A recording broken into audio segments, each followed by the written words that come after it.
नमस्कार दोस्तों। क्या आप जानते हैं कि हंसी मजाक या अनजाने में की गई हमारी छोटी से छोटी गलती का भी एक पूरा हिसाब रखा जाता है। मृत्यु लोक में मनुष्य जो भी पाप या पुण्य करता है उसे भारी भारी से भोगना ही पड़ता है। ये ना सोचे कि पाप करके दान दे देने से पाप कट जाएगा। पुण्य का खाता अलग होता है और पाप का खाता अलग। पापों को सिर्फ और सिर्फ भगवान का भजन ही काट सकता है। कर्म मुख्य रूप से तीन भागों में बांटे हैं। संचित कर्म लाखों जन्मों से इकट्ठे हुए हमारे पाप और पुण्यों का कुल संग्रह। प्रारंभ भोग संचित कर्मों के खाते से निकलकर इस जन्म में जो सुख दुख हमें भुगतने के लिए मिलते हैं। क्रियामण कर्म यह वर्तमान शरीर में आकर जो हम नए कर्म रोज कर रहे हैं। जब किसी का बुरा समय या दंड आने वाला होता है तो सबसे पहले उसकी बुद्धि बदल जाती है और वह खुद चलकर उसी स्थान पर जाता है जहां उसे सजा मिलनी होती है। याद रखिए, बिना पाप के जीवन में कोई दुख नहीं आता। छोटा पाप हो तो पैर में साधारण कांटा चुभता है, थोड़ा बड़ा हो तो लोहे की कील, और बहुत बड़ा पाप हो तो खजूर का बड़ा कांटा चुभता है। जीवन भर सिर का रोग रहना, हर समय छाती में जलन होना, सर्दी गर्मी बर्दाश्त ना होना और मन में हमेशा अग्नि या शास्त्र का भय बने रहना, यह सब हमारे पुराने पापों के ही लक्षण है जो आकाश में मंडराते रहते हैं। आइए अब जानते हैं कौन से विशिष्ट पाप के लिए नरक में किस तरह के रोंगटे खड़े कर देने वाले दंड मिलते हैं। स्त्रियों पर दूषित दृष्टि, जो नीच पुरुष माताओं बहनों को भोग या काम भाव की गंदी निगाहों से देखते हैं। नरक में वज्र जैसी मजबूत और निकोली चोंच वाले गिद्ध हजारों वर्षों तक उनकी आंखें नोच नोच कर खाते हैं। आंखें बार बार नहीं बन जाती है और यह दर्द बिना पलक झपकाने के विश्राम के हजारों साल चलता है। दूसरा, शास्त्रों का गलत अर्थ और झूठी सलाह। अपनी वासना या स्वार्थ के लिए शास्त्रों का गलत प्रचार करने वाले या किसी को मनमानी और गलत सलाह देने वाले लोगों की जीभ को तर्क में तलवार से छोटे छोटे टुकड़ों में काटा जाता है। पूज्य जनों की निंदा, जो लोग वेद देवता संतों वैष्णवों और अपने गुरु की निंदा करते हैं या उन पर दोष निकालते हैं, उनके शरीर के अंगों और जीवों को नरक के भयंकर पक्षी हजारों साल तक नोचते हैं। रिश्ते में फूट और शोषण, दो मित्रों में फूट डालने वाले, माता पिता का अपमान करने वाले, अपनी पत्नी का शोषण करने वाले, पति से छल करने वाली स्त्री और यजमान से पूरी दक्षिणा लेकर अनुष्ठान अधूरा छोड़ने वाले पुरोहितों को नरक में आरे बीचों बीच जीवित चीरा जाता है। दूसरों को कष्ट देना और आग लगाना, दूसरों की खुशी से जलने वाले और किसी के घर या फसलों में आग लगाने वाले क्रूर प्रापियों को जलती हुई आग और तपती रेत पर भून दिया जाता है। लालच में कई जगह निमंत्रण खाना, यदि कोई ब्राह्मण या व्यक्ति एक जगह निमंत्रण स्वीकार करने के बाद अधिक लालच या दक्षिणा के चक्कर में उसे छोड़कर दूसरों के यहाँ चला जाता है तो नरक में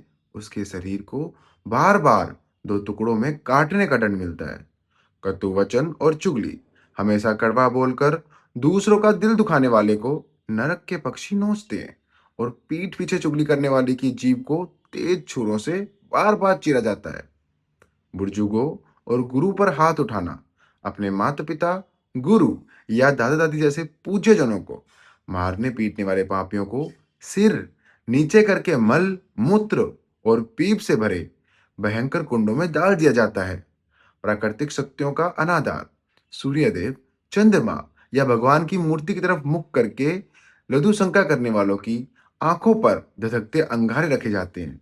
अपवित्र शारीरिक संबंध, भाई की पत्नी, बेटी, बहन या गुरु पत्नी पर बुरी नजर रखने वालों को नरक में आग से धधकती हुई लोहे की स्त्री मूर्ति से सताकर लोहे की गर्म जंजीरों में जकड़ दिया जाता है। निंदा सुनना, जो लोग अपने कानों से गुरु या संतों की बुराई सुनते हैं और उसमें खुश होते हैं, उनके कानों में यमदूत पिघला हुआ खोलता हुआ लोहा डालते हैं। मंदिर या सार्वजनिक जमीन हड़पना, देवस्थान, संतों की कुटिया या सार्वजनिक सभा भवनों पर कब्जा करने वालों के शरीर की खाल को यमदूत जीवित ही अधेड़ देते हैं। पवित्र नदी, तालाब, मंदिर या गौशाला की सीमा में मल त्याग करने वाले के गुदा द्वारा से लंबी चोंच वाले कौवे मांस खींचते हैं। कन्या का सौदा, चंद पैसों के लिए अपनी बेटी को बेचने वालों के शरीर पर गहरे घाव करके उन्हें नमक की खौलती नदी में फेंक दिया जाता है। मुसीबत में परिवार को छोड़ना, आर्थिक तंगी या विपत्ति आने पर अपनी पत्नी, बच्चों और बूढ़ों माता पिता को बेसहारा छोड़कर केवल अपना पेट पालने वाले स्वार्थी मनुष्य का मांस यमदूत नोचते हैं और जबरन उन्हीं के मुंह में ठूस कर खिलाते हैं। पुण्यों का व्यापार करना, भगवान के नाम कीर्तन, कथा या धार्मिक अनुष्ठानों का पहले से दाम फिक्स करके बेचने वाले, जैसे 1 घंटे के इतने रुपए, पाप के भागी बनते हैं और उन्हें नरक की चक्की में आटा की तरह पीसा जाता है। अमानत में ख्यानात यानी धरोहर हड़पना, किसी की रखी हुई अमानत या कीमती सामान को बाद में पहचान कर मुकर जाने वाले को लोहे की जंजीर से बांधकर जहरीले कीड़ों से भरे कुंड में हजारों साल के लिए फेंक दिया जाता है। निषेध समय और प्रायी स्त्री से संबंध, शास्त्रों के अनुसार दिन में मैथुन करना पूरी तरह वर्जित है, चाहे अपनी पत्नी ही क्यों ना हो। दिन में संबंध बनाने वाले, रात में प्रायी स्त्री के पास जाने वाले पापियों को गहरे कुएं में सिर से बल फेंका जाता है, जिसके नीचे लोहे के बड़े बड़े नुकीले कांटे होते हैं।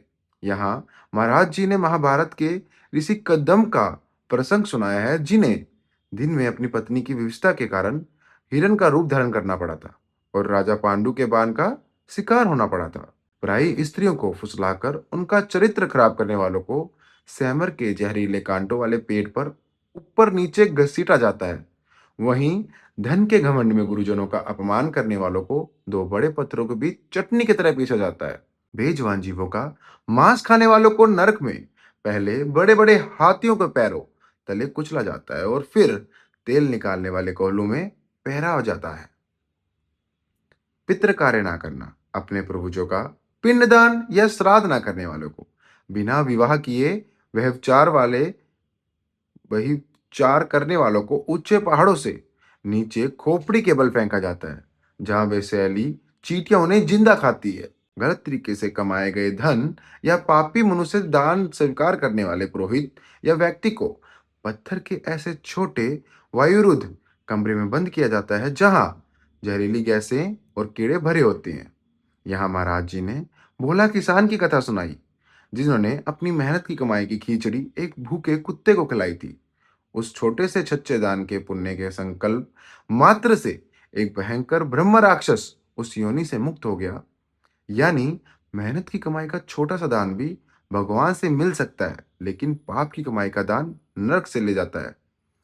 कृतघ्न, उपकार ना मानना, संकट में मदद करने वाले या दक्षा संकट में मदद करने वाले या दीक्षा देने वाले गुरु के साथ विश्वासघात करने को तत्व कुंभ असी पवित्रन, जहां चारों तरफ तलवारें चुभती है और काला सूत्र नामक सबसे भयंकर नरकों की यातनाएं झेलनी पड़ती है।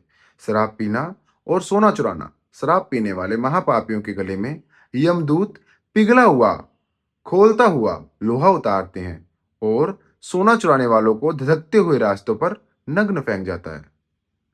महाराज जी की बात महाराज जी बताते हैं कि नरक की तड़पने वाली सजाएं पूरी होने के बाद भी पीछा नहीं छोड़ती। जब वह जीवात्मा वापस धरती पर जन्म लेती है तो वह भयंकर बीमारी से पीड़ित होती है और अपने कर्मों के अनुसार इन नीच योनियों में भटकती है।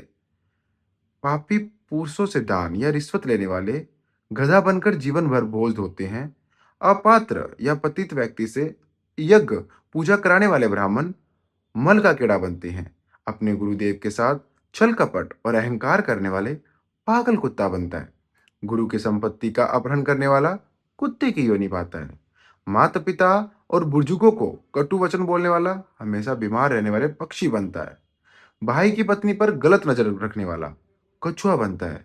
अपने मालिक या स्वामी के साथ दगाबाजी करने वाला बंदर बनता है। दूसरों की धरोहर या अपमानित हड़पने वाला नाली का कीड़ा बनकर रेखता है। दूसरों के जीवन में केवल कमियां और दोष देखने वाले धरती पर अंधा पैदा होता है। मित्रों या परिजनों के साथ हजारों बार मछलियों के रूप में जन्म लेता है। अनाज, धान या तिल की चोरी करने वाले फसलों में आग लगाने वाला नेवला या चूहा बनता है। पराई स्त्री के साथ संभोग करने वाला भेड़िया बनता है। पराये पुरुषों के साथ संबंध करने वाली स्त्री कुतिया, सियार, बगुला, गिद्ध, सांप और कुआ बनती है।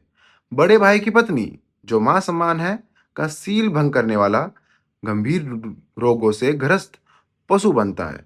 मित्र को धोखा देकर उसकी पत्नी से संबंध बनाने वाला सुअर बनता है। दोस्तों, लोग सोचते हैं कि यह सब सिर्फ कहानियां या गप है, लेकिन जरा सोचिए, इस दुनिया के कानून में भी 5 मिनट के लिए अपराध के लिए जीवन भर की जेल हो जाती है। तो फिर इस अनंत ब्रह्मांड को चलाने वाले ईश्वर का न्याय कितना सूक्ष्म और बड़ा होगा।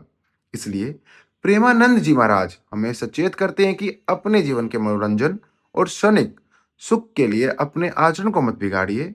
आज ही सावधान हो जाइए, अच्छे कर्म करिए और ईश्वर के भजन में मन लगाइए, क्योंकि अंत में सिर्फ वही हमारा साथ देंगे। अगर आपको यह जानकारी मूल्यवान लगी हो तो इसे अपने परिजनों के साथ जरूर शेयर करें, ताकि हर कोई सही राह चुन सके। धन्यवाद। राधे राधे।